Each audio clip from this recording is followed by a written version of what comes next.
finding and adding images to your Pages document.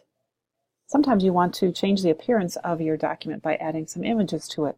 The first thing we're going to do is go out into Google and we are going to find an image to work with.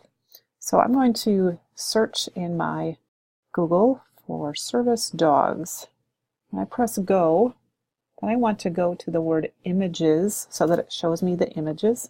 And you can see several pictures here, but I want to make sure that I have permission to use this picture. So if you see this bar across the bottom, it allows me to change how this search is being done. And I'm going to scroll over to the side and see this labeled for reuse. And when I select that, it's going to turn blue, but it's also going to only show me the pictures that are labeled for reuse. And if you notice, this top picture is up there several times, and I kind of like it, so I'm going to tap on it. And then once I tap on it, I'm going to hold my finger on the image until the Save Image comes up. And then when I select that, it's going to save that into my camera roll.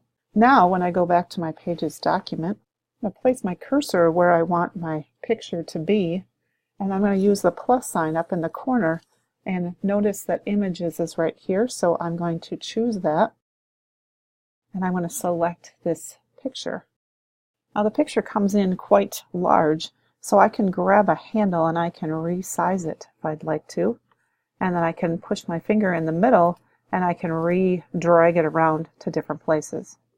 Now there's a couple of other things you can do with a picture once you have it in Pages. First of all, if I double tap on the picture, this little scroll comes up. This allows me to zoom in on a part of the picture, so if I wanted to almost do some cropping, I could. But I'm actually going to not do that because I want to use the whole dog. So I'm going to use this arrow up here on the top, which is the undo arrow, and I might have to undo a few times to get it back to the way I wanted to.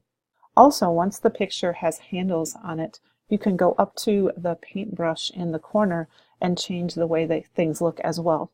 So for example, you can see some different style options here, as well as adding a border and those kinds of things. And if I select the image, I can actually do some cropping in here as well, or if I don't like this picture, I can choose the replace and change a different picture. And the last one over is the arrange. And there are some things that I can do here. For example, I can flip this horizontally so the dog is actually facing the opposite direction. So if I wanted him on the other side, I could certainly do that. I could also change how the text is being wrapped. So right now it is chosen as automatic, but you can see there are other choices here. Maybe I don't want any wrapping around it, or maybe I want it to be a little tighter, so I choose this around. Once I have the wrapping that I like, I can drag it to where I would want it on my page.